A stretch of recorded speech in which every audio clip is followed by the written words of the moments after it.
of Power, live from Washington, D.C. From Bloomberg's Washington, D.C. studios to our TV and radio audiences worldwide, welcome to Balance of Power. Alongside Kaylee Lyons, I'm Joe Matthew. Tonight, the U.S. and China end trade talks in Stockholm, awaiting President Trump's sign-off on an extension of their tariff truce. We're going to head back to Washington, D.C., and we're going to talk to the president about whether that's something that he wants to do. It's certainly something that's been under discussion, and so we'll brief the president on the outcome of this. We'll have more on that outcome of 2 days of negotiations and the next steps ahead. Plus, as the Federal Reserve kicks off its two-day policy meeting today, the expectations going in as the world looks to Jay Powell for any sign of buckling under the president's political pressure. We'll discuss that and more when Massachusetts Senator and Senate Banking Committee ranking member Elizabeth Warren joins us. Also tonight, an ultimatum for Israel from the United Kingdom. I've always said that we will recognize a Palestinian state as a contribution to a proper peace process at the moment of maximum impact for the two-state solution. Downing Street joins France in threatening to recognize the state of Palestine in September as a result of the situation in Gaza, as President Trump breaks with Benjamin Netanyahu on the issue. That plus the new 10-day deadline the president just issued for a Russia-Ukraine truce, when former Deputy Defense Secretary for Russia and Ukraine Evelyn Farkas joins us. And the deadly shooting spree in a Midtown Manhattan office left 4 dead, spawning fear in New York City. The details of the suspected gunman tonight and those killed as the mayor takes steps to reassure the city and the business world on edge. But we begin tonight with the latest coming out of the trade discussions between the U.S. and China. Treasury Secretary Scott Bessent and U.S. Trade Representative Jamison Greer addressing reporters shortly after wrapping negotiations with their Chinese counterparts in Stockholm today, with talks over maintaining a tariff truce beyond the current August 12th deadline to continue, pending President Trump's final call. I think it was the level of momentum and the entire reordering that President Trump has done of the global trading system. So now here you have the two largest economies in negotiation. And as I've said before, and we reiterated to them, we don't want to decouple. We just need to de-risk with certain strategic industries. Joining us now for more, Bloomberg's Michelle Jamrisko. Michelle, it's great to have you back. De-risk versus decouple brings us back to the old days a little bit with the Biden administration. But I'm curious here, did China jump the gun? And is there any doubt that Donald Trump will sign off on this extension? Yeah, it was interesting that he adopted the language of the previous administration, the Treasury Secretary there. But what is an important difference in what we're seeing in all these trade deals is it ain't over until the big guy weighs in. And they both made very clear, both Jamison Greer and the Treasury Secretary, that they still need to give the full presentation to Trump tomorrow, they say, in the Oval Office before he signs off on these things. So they didn't move the needle that much in all today. But we are waiting on, a number of things to come out of those negotiations, including that tariff top line rate, but also a lot of the non-tariff stuff on export restrictions and the like that we've been talking about for quite some time with the U.S. and China. Well, and on that point, Michelle, Jamison Greer suggested that the only export restrictions were discussed were China's on rare earths, not necessarily the export restrictions the U.S. has in place on critical technology. Do we really buy that? That's right. Well, we are hearing one side of the story, of course, today. Yeah. We did hear some from the Chinese side as we saw, the Secretary walking back what they said was already an extension of the truce. So we're not quite sure that that's going to be delivered on. But yes, there are other matters, I'm sure, from the Chinese side that they'd be willing to sound off on. I think one thing that Bessent and Greer were mentioning in their availability today was the Chinese seemed very concerned about the sectoral tariffs that the U.S. is applying. The U.S., they suggested that they were reassuring the Chinese officials that those would be applied globally, so at least they aren't targeting country-specific and targeting China specifically. So remains to be seen if that eased their concerns at all on the Chinese side. Yeah, as we await the actual Section 232 investigation outcomes into things like semiconductors and pharmaceuticals. Bloomberg's Michelle Jamrisko.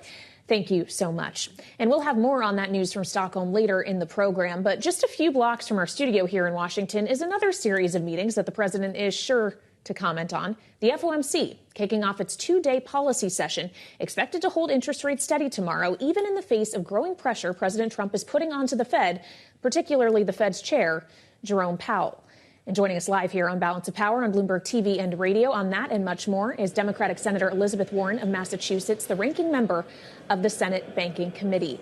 Senator, welcome back. We appreciate you joining us as we look ahead to the decision tomorrow, knowing the next opportunity the Fed would have to cut rates is in September. What would the economic consequence be if they wait that long? Well, look, I want to see interest rates come down because when interest rates stay high, families pay more on their credit cards, they pay more on their car loans, mortgage rates stay higher, and that's a problem. But there is exactly one person who is responsible for keeping those interest rates high, and that's Donald Trump. Jerome Powell said last month that he would have urged the Fed to lower interest rates last February, but for the chaos that Donald Trump has been causing over tariffs and the kind of fallout that that's going to create in the economy. So if Donald Trump really wants to see interest rates come down, then stop creating so much chaos around tariffs. And I hope the Fed could get it done. That said, Senator, realizing you prefer lower interest rates, does Jay Powell deserve some credit for holding steady in the face of this pressure from President Trump?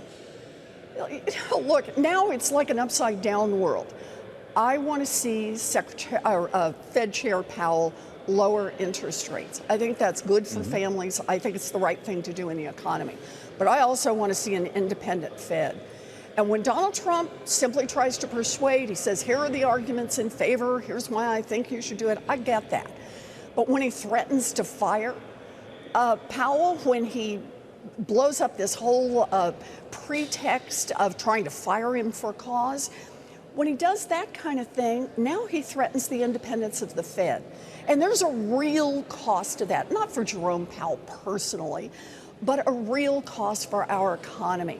We have built much of our economic foundation on the notion that the Fed makes its decisions independent of political pressure, and that they are a group of people who are economically informed, follow the data, and they make those decisions on monetary policy based on what they think the data are telling them about inflation and jobs.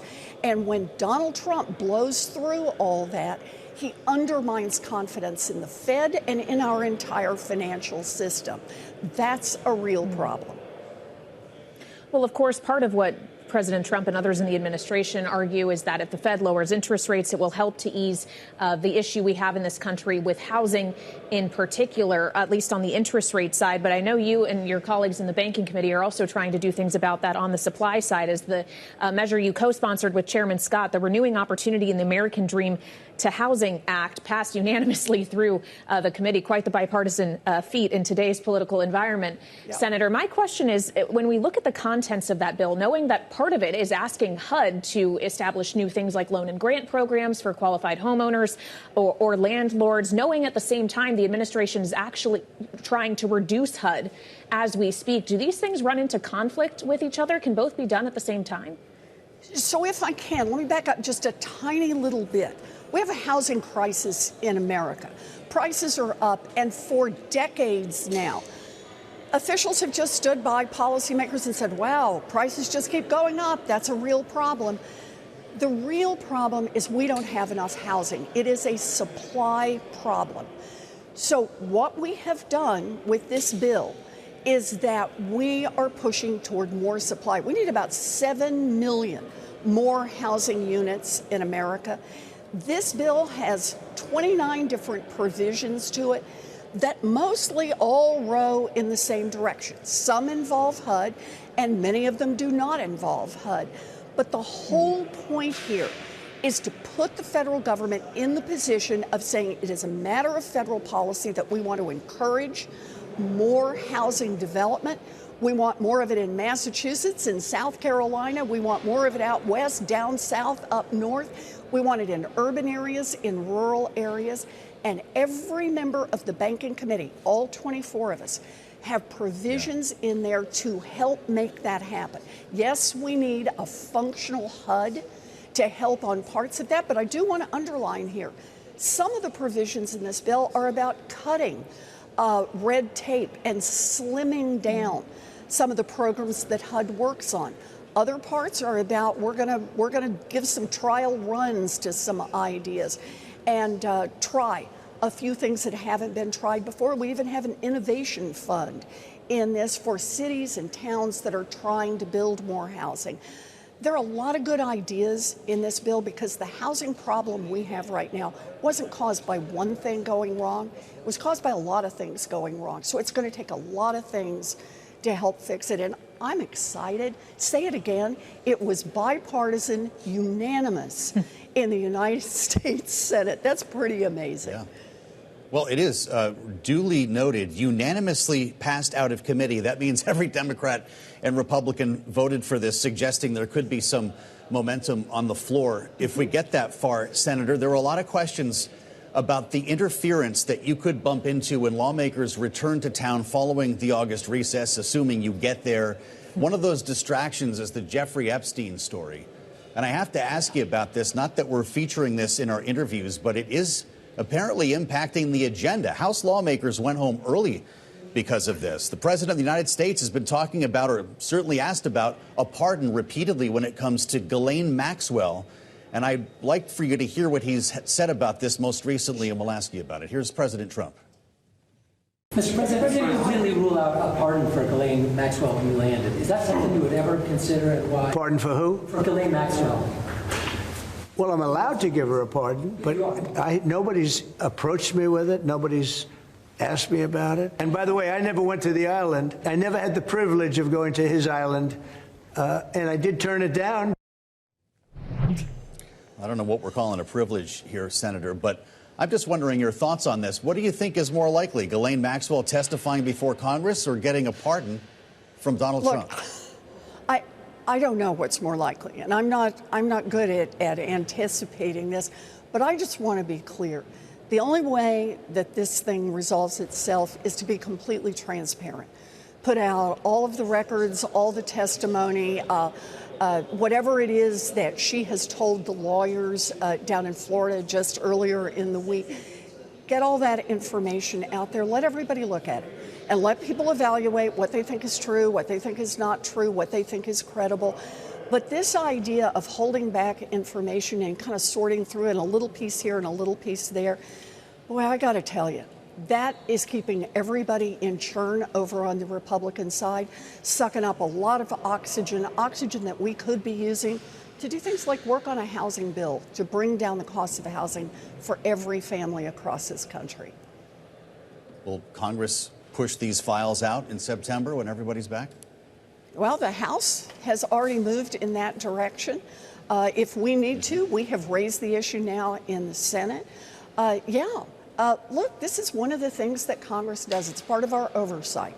And that is to say, when it's time to make these records public, let everybody see what's in the whole file.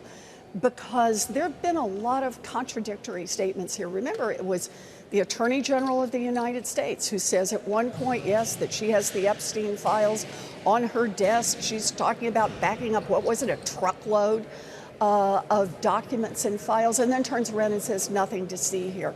Well, you know, that doesn't have much credibility for anyone. I think the only way out of this mess is just to be totally transparent, just put it all out there, let the American people sort through it. You know, Americans are pretty smart, and they'll figure out what it is that's happened if they can see all of the pieces together. Well, I'm glad we could talk about all of these issues today, Senator. Welcome back. Democratic Senator Elizabeth Warren of Massachusetts, ranking member, Senate Banking Committee. We thank you, as always. Back in New York, the city's Midtown area, full of some of the world's largest banks and skyscrapers, on edge, following what is now the deadliest mass shooting in the city in 25 years. Tighter security can be seen throughout the area after a 27-year-old gunman wearing body armor and carrying a high-powered M4 rifle opened fire at 345 Park Avenue, home of Blackstone, the NFL, KPMG, and other organizations. Less than 24 hours ago, the gunman ultimately killing 4 before turning the gun on himself. Among those killed were Wesley LaPartner, who ran Blackstone's real estate fund for wealthy individuals, Diderol Islam NYPD officer, security guard Alan Etienne, and Julia Hyman, an associate at Rudin Management. Officials are investigating the suspect's motive for the attack. The law enforcement says the gunman targeted the NFL. A manifesto and notes found indicated a fixation with chronic traumatic encephalopathy, or CTE, caused by head trauma. The New York Governor, Kathy Hochul, has ordered flags throughout the state to be flown at half staff in mourning of those lost. Last night's shooting was the 253rd mass shooting in the U.S. so far this year, according to the Gun Violence Archive. And we'll be back with more Balance of Power after the break.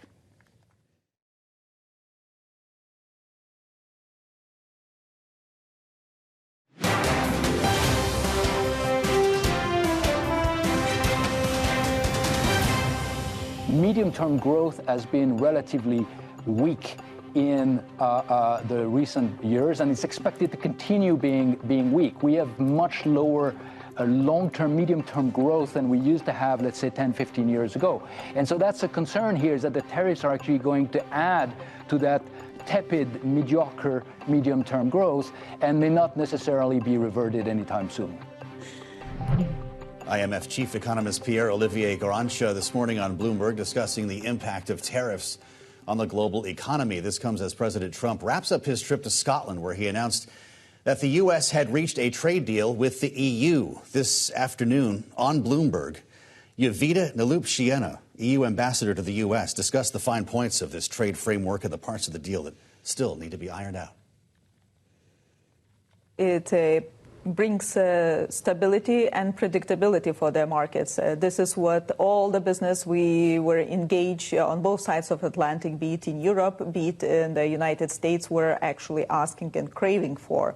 So I think this is one of the positive sides. Another thing, we have to think what would be the alternative. And we had received the President Trump letter, which actually indicated that the tariffs could be 30% and not 15%. So I think that going into the trade war will be probably the worst possible situation. So having a deal, we can really work through the details. Having a political deal, we can work through the concrete details and get it done, and then focus on what we know best, transatlantic cooperation. Now, what happens next, of course, depends on how European multinationals and industries respond, whether they will absorb the tariff impact or do what, say, LVMH has been doing, which has promised to build new factories in the U.S. in hopes of mitigating the tariff impact. How are they coming to the EU to ask for guidance, or how are you guiding companies?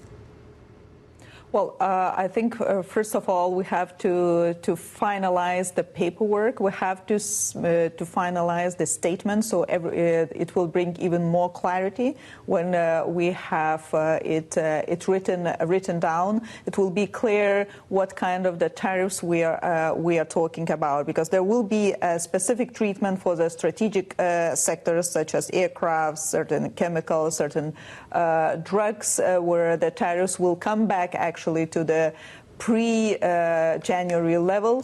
There will be definitely products which will be charged 15% of tariffs. What is important, it will include most favored nation status tariffs, which we already have.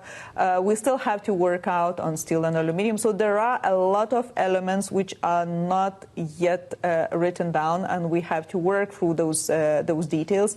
So my advice, if it would be given, would definitely be really let's patiently wait when we have the finalized deal. I am curious, though, and I know it's going to take a long time before we get there, Ambassador. Were there any sort of requests by the U.S. that the EU avoid any deals with other nations or regions that could potentially be in conflict with whatever you've agreed to with the United States?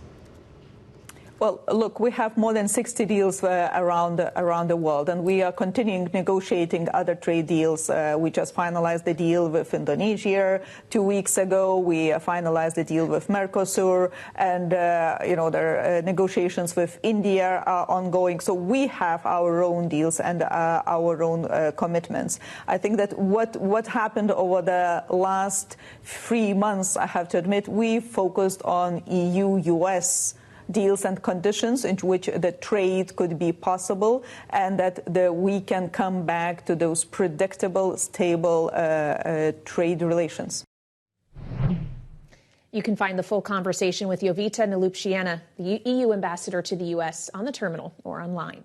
And now for insight into that interview and more, our latest edition of Power Moves with Bloomberg's Romaine Bostick, who's joining us live from World Headquarters in New York. So, Romaine, to what extent is this market focused on tariffs, or at this point is it more about things like earnings and the Fed decision tomorrow? Well, I mean, honestly, the Venn diagram on that is kind of looking like one big black circle these days, Kaylee. And I think there was some optimism when we saw the contours of what an EU deal looks like. I think we saw some optimism when we started to get some headlines with regards to the Chinese negotiations that there was progress there. But of course, that was overshadowed by the idea of the actual economic impact of all of this. Yeah, we know the economic impact is going to be much more severe on Europe than it is here in the U.S., but that doesn't mean the U.S. is off the hook. You had 6 days of gains on the S&P 500, Kaylee, 6 straight record highs, and that is a big part of the reason why you saw the pullback today. Not because people are pessimistic, but when you have a market that's already topped out, the big question is, are there going to be the fundamental conditions to support further gains? That means in terms of corporate profitability,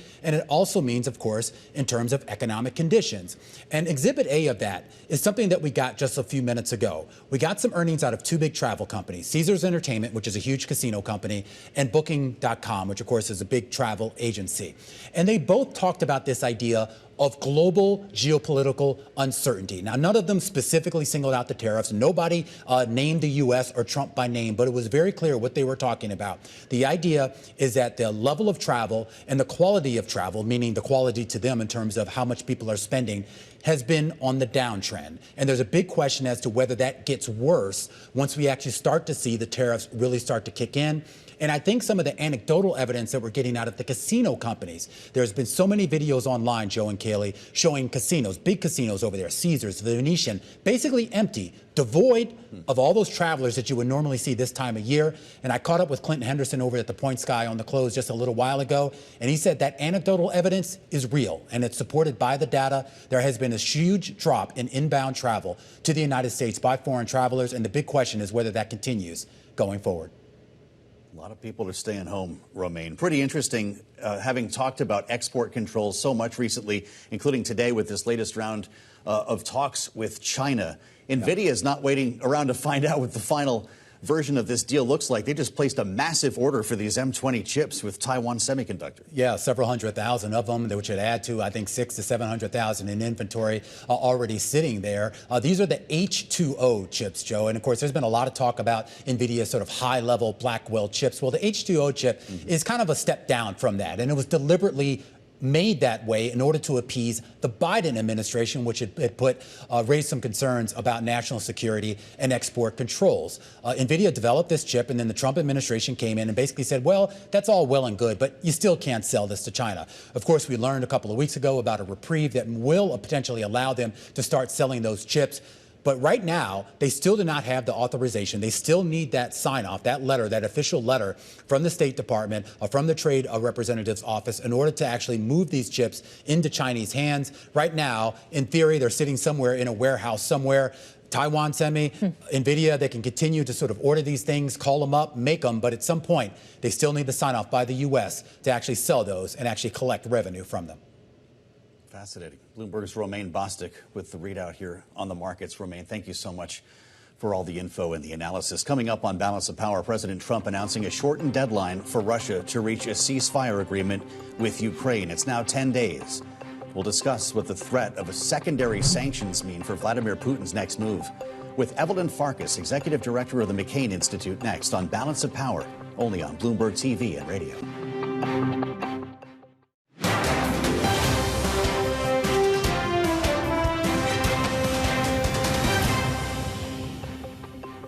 This is Balance of Power on Bloomberg TV and radio. Alongside Joe Matthew, I'm Kaylee Lyons. Today, the latest round of trade talks concluded between the U.S. and China, with Treasury Secretary Scott Bessent saying there's still a few technical details to work out. Bloomberg's Oliver Crook filed this report from Stockholm, Sweden. After 2 days of negotiations between delegations from the United States and China, the extension of the trade truce between the 2 biggest countries in the world has not been extended. That is pending the sign-off of President Donald Trump after he will be briefed in the Oval Office by Treasury Secretary Scott Bessent, who led the U.S. delegation. Despite the fact that there was not a final sign-off, both sides, the Chinese and the United States, said the talks were intensely constructive and they made a lot of forward progress on many of the issues that concern both of the two economies. We don't want to decouple. We just need to de-risk with certain strategic industries, whether it's the rare earths, semiconductors, medicines, and we talked about what we could do together to get into balance within the relationships. Chief among them is the question of rare earth metals, with Jamison Greer, the U.S. trade representative, said he'd never like to speak about again, and as far as he's concerned, that matter is closed with the rare earth metals flowing back into the United States. There was no discussion about a potential bilateral meeting of Xi Jinping and the President of the United States, despite an invitation extended by the Premier of China to Donald Trump. Among the sticking points was the continued sale of Russian crude oil into China and the continued sale of China dual-use military technologies to Russia being used on the Ukrainian battlefield. The decision now lies with the President of the United States, who will be briefed by the delegation that was here in Stockholm as to whether or not to continue that truce between China and the United States, set to expire on August the 12th. Oliver Crook in Stockholm. Joe, Kaylee. Our thanks to Oliver Crook for that. The president still needs to sign off on that potential truce and is expected to be briefed by Treasury Secretary Scott Bessent tomorrow. I'm sure we'll be talking much more about it here. The president's currently en route to Washington from Scotland. And while aboard Air Force One at altitude, made some news, putting a finer point on his deadline for Russia to reach a truce with Ukraine. Let's listen. 10 days from today, we're going to put on tariffs and stuff, and I don't know if it's going to affect Russia, because he wants to obviously probably keep the war going. But we're going to put on tariffs and the various things that you put on. It may or may not affect them, but it could.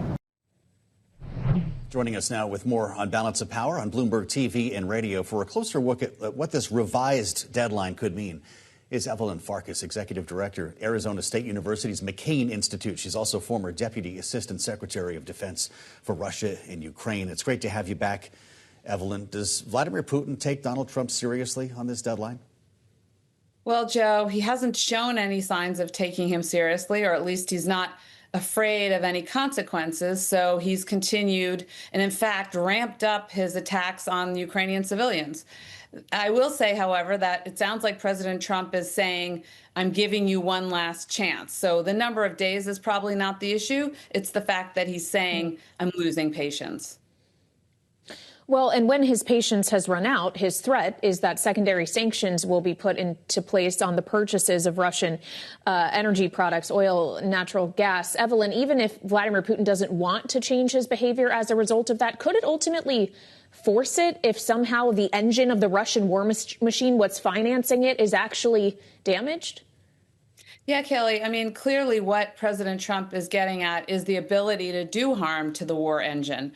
Secondary sanctions would certainly mean that India and China, which together I think they make up about 60 to 70% of Russia's oil sales, that they would have to make a decision. Do they want to be in violation of sanctions and take the price that entails with regard to the United States? Or do they want to turn their back on Russia? So if they turn their back on Russia, then yes, Vladimir Putin will really have a problem in terms of having revenue to keep his war machine going. He mentioned earlier, when asked about the impact of secondary sanctions on oil, that we'll just have to make more. Evelyn, how realistic is that approach from the White House? Well, I don't know that the United States can make more, although it's possible. I don't follow the fracking industry, for example, which has been under stress because of the basically other reserves. But certainly Saudi Arabia and other Gulf allies can open the spigots wider, and maybe that's what President Trump has in mind.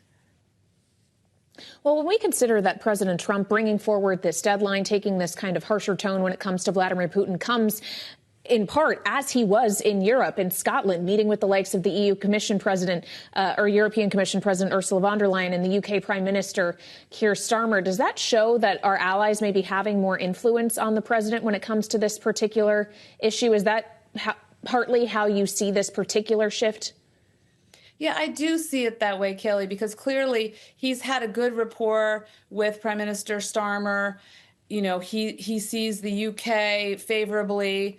And, also his interactions with the NATO Secretary General, Mark Rutte, former Dutch Prime Minister, he has some element of respect for them. I mean, trust might be too strong a word, but there is a difference here. So these are people he listens to, yes. But I wouldn't say that that's the entirety of it. I think the other part of it is that Vladimir Putin clearly is making him look weak because he's not listening to him. Well, he's getting an earful on a couple of things, or did at least on this trip, Evelyn. There's the matter of Ukraine and Russia. Then there's the matter of what's happening in Gaza. And when you speak to the effect that Keir Starmer might have on Donald Trump's view, listen to what he said earlier, the UK Prime Minister delivering this sharp message to Israel regarding the ongoing humanitarian crisis in Gaza. I can confirm the UK will recognise the State of Palestine by the United Nations General Assembly in September, unless the Israeli government takes substantive steps to end the appalling situation in Gaza, agree to a ceasefire, and commit to a long-term sustainable peace, reviving the prospect of a two-state solution. Starmer following France and Emmanuel Macron in this message, which the president had initially brushed off when it was France. Does the UK make a difference? What does this line from Starmer mean for Trump? The UK makes a huge difference. Again, I think because President Trump has a lot of respect for Britain. He just sees the UK favorably, and he has this good rapport with Prime Minister Starmer. And it's the second G7, second major economy, second U.S. major ally, by the way, second nuclear power. I mean, these are not insignificant countries that have said that the Palestinians deserve their own state. Well, of course, Israel is not on board with that, though, Evelyn, and I wonder what you make of the current break we're seeing between the Israeli Prime Minister Benjamin Netanyahu and Donald Trump when it comes to the issue of hunger in Gaza and whether or not there is a policy of starvation there. President Trump has made it clear on multiple occasions now that what he sees is children going hungry, although Benjamin Netanyahu suggests starvation is not a program. How much wider do you think that gulf between the two could get? Well, it definitely is wide now because President Trump is acknowledging that there is a famine and the Israeli government is denying it. The Israeli government also technically should be tied to, under international law, they're tied to a two-state solution, but they're also backing away from that. And this starving of the Palestinians now feeds into a case that many legal scholars, many experts on genocide, and frankly, many political and military leaders, including in Israel, are calling a genocide, that this famine is deliberate. It could have been avoided. And of course, the argument that Hamas, that the Israelis needed to keep bombing the people of the Palestinian people because Hamas was still there in Gaza doesn't carry a lot of weight when you consider that Hamas has not been a formidable military threat to Israel for over a year now. We talked to Wendy Sherman about this here on Balance of Power last evening. Evelyn, she made the point that we're really good at this, actually. We're good at delivering aid, and we have the know-how when it comes to delivering humanitarian aid and food to Gaza. But we need a ceasefire to be in place for that to happen. Donald Trump, just a couple of weeks ago, thought there was one in place. So who's keeping this from happening, Benjamin Netanyahu or Hamas? Well, I think you should bring Ambassador Cindy McCain on again because, she runs the World Food Program. The UN has been very clearly pointing to the fact that they have not been able to get their aid in. And of course, the Israelis tried to create an alternative mechanism for delivering aid, which only contributed to the famine. In order to safely feed people, it has to be organized by humanitarian organizations, not the military. And by the way, airdrops are not an answer either. They're too costly and they are hard to do without losing lives on the ground. The U.S. military, and I have been in many conversations about this, does it well when they have to, but they also prefer to drive trucks in.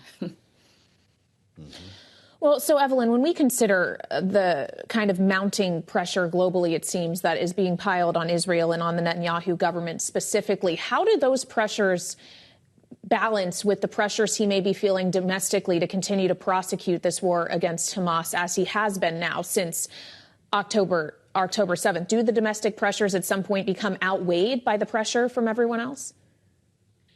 Well, it remains to be seen what happens domestically. So the Knesset is going to go into recess. Apparently that will give the Prime Minister Netanyahu, more leeway because they can't basically call for his government to fall if they're not in session.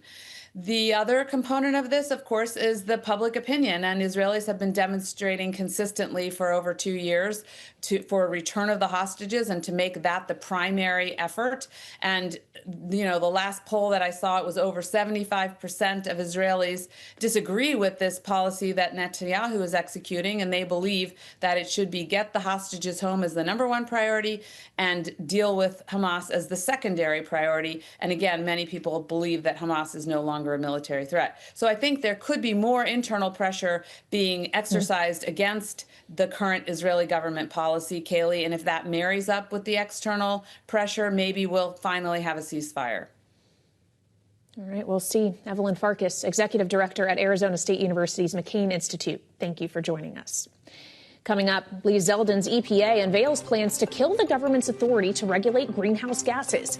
We'll bring you those details. Plus, Ghislaine Maxwell, the convicted sex offender and former associate of Jeffrey Epstein, is demanding immunity in exchange for her testimony before Congress. We'll discuss with our political panel next on Balance of Power on Bloomberg TV and radio.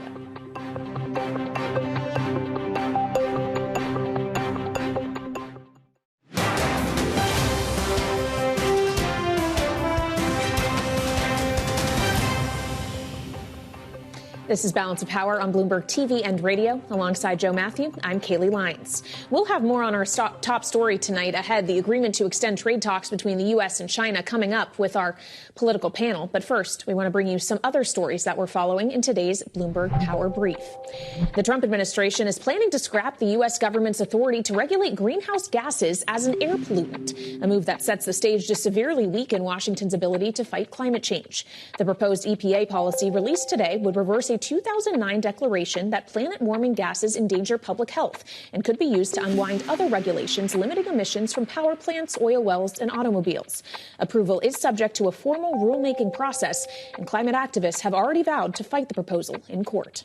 Union Pacific Railroad has officially agreed to acquire Norfolk Southern in a $72 billion cash and stock transaction. It would be the industry's largest deal ever. If approved, it would form the only U.S. transcontinental railroad and would reshape the U.S. rail market. It's now comprised of just a half dozen companies. The announcement was met with skepticism from shareholders, with Union Pacific down almost 2.5%, Norfolk shares falling over 3% today. And convicted sex offender and Jeffrey Epstein accomplice Ghislaine Maxwell is being denied her lawyer's demand for immunity in return for her scheduled deposition before the House Oversight Committee. The Republican-led committee subpoenaed Maxwell to provide a deposition on August 11th at the Florida prison where she is serving a 20-year sentence, as lawmakers and the White House race to determine what Maxwell knows about the sex trafficking ring operated by Epstein and who else may have been involved. Last week, Maxwell was interviewed by Deputy Attorney General Todd Blanche for 2 days, but little is known about what they discussed. Democratic Senator Sheldon Whitehouse is demanding the transcripts and recordings of those meetings. Joining us now with their reaction to this story and more, this evening's political panel. Let's bring them in. Annalise Keller is back, partner at 7 Letter, our Republican strategist, alongside Bloomberg Politics contributor and Democratic analyst Gigi Shanzano, political science professor at Iona University. It's great to have both of you with us. Annalise, where's your head on this right now? We're going to be hearing every single day, it seems, about Jeffrey Epstein until lawmakers are all back and can manage this to some extent on Capitol Hill. Republicans say they want transparency, so do Democrats, but still no files. Yeah, Republicans are in a difficult position because on one hand, they're trying to navigate Trump, who does not want the release of these files for some unknown reason, which obviously raises a lot more questions than it answers, but they're also on the record in a lot of cases and wanting these types of transparency. Kayleigh, as you mentioned, they're talking about they've subpoenaed Maxwell, and the committee has already said that they're not going to grant her any immunity if she were to testify. But my bigger question is, why would we give a convicted sex trafficker a platform to share something that she hasn't already shared? She's been convicted. You know, I don't really understand how you have the sense that you could believe what this person is saying, given that, you know, she's already been convicted and her motive here seemingly is to get a commuted sentence. Well, and she's also been found to have perjured herself as well. We should keep in mind that question around the credibility of any of this. But quickly, Annalise, Donald Trump keeps, when being pressed on this, suggesting or saying he does have the ability to pardon her. Why broadcast that if you're the president? Yeah, I think a lot of people, including myself, are scratching their heads. I'm not really sure why he keeps saying that he does, in fact, have the ability to pardon her. Speaker Johnson and others have been asked that question directly in the Republican Party if they do want to see Maxwell pardoned, and their response has been categorically no. They think, she has committed evils and should serve a life sentence, and that, in fact, is what Speaker Johnson said. Hey, Jeannie, we talked earlier with Senator Elizabeth Warren, the Democrat from Massachusetts, was with us on a number of issues, including this whole controversy surrounding the release of the files. Here's her take. I just want to be clear. The only way that this thing resolves itself is to be completely transparent. Put out all of the records, all the testimony, whatever it is that she has told the lawyers down in Florida just earlier in the week. Get all that information out there. Let everybody look at it and let people evaluate what they think is true, what they think is not true, what they think is credible. But this idea of holding back information and kind of sorting through it, a little piece here and a little piece there, boy, I got to tell you, that is keeping everybody in churn over on the Republican side. It's clear, Jeannie, that everyone is talking about this on Capitol Hill and in Washington, whether it's a Democrat or a Republican. To hear from Elizabeth Warren on this today, alongside talking about housing and Jay Powell, is kind of an abstract experience. At some point, we need an answer on this. Will it be when lawmakers return? Yeah, I was fascinated when you and Kayleigh were talking to her because she sounds exactly like Senator John Kennedy, who she seldom sounds like, was saying the same exact thing. You're hearing it from all sides. And the administration's bungling of this issue is really just mind-boggling to me. People I know who never have really thought about or cared much about the Epstein files, just because the administration keeps hemming and hawing and not making a move and not releasing, are all of a sudden interested in saying to themselves, well, if there's nothing there, then why not release them? So I think Senator Warren, I think Senator Kennedy are right. This is going to come out one way or the other. The Band-Aid should be ripped off. I think they made a huge mistake, Mike Johnson did, by pushing this off to the fall. We all heard from Ro Khanna. We all heard from Thomas Massie over the weekend as they made their Sunday show duo debut, I guess it was, that they are going to be pressing. Quite frankly, the polls keep showing that vast majorities of Republicans and Democrats and Americans say release the files. So I think it's going to happen.